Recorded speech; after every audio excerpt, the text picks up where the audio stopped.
Hadis var inşallah tamamla şu bölükteyiz var. 927. hadis.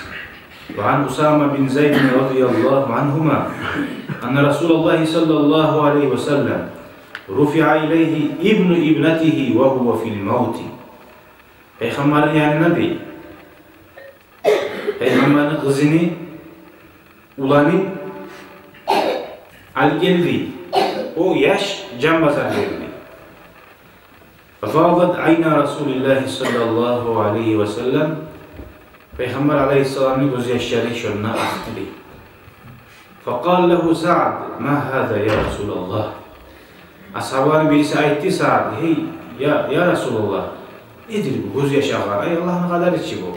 Hazır o maktıyla, o kule maktıyla tuğuç. Nedir bu da soradı. Kâle Peygamber ayetti, kâle ne de ayetti Peygamber aklan gözyaşı. Hâzihi rahmetun cealehallahu teala fi kulubi ibadihi. Bu Allah salgın rahmuluktur.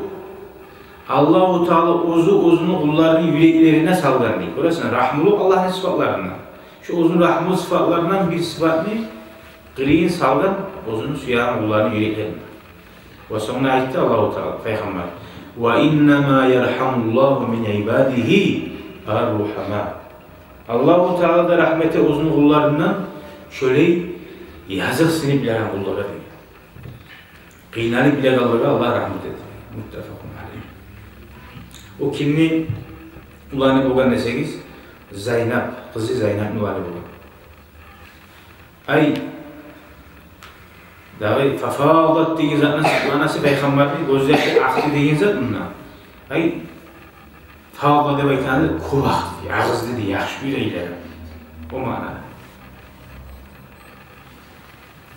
Bu nedir degeninde uzakta Peygamber'e sen etmeyi söyleptik o adam. Sebebi, nesali, neçiklerin muhalif, sonra o ayda da aytili yazattır, sağdır.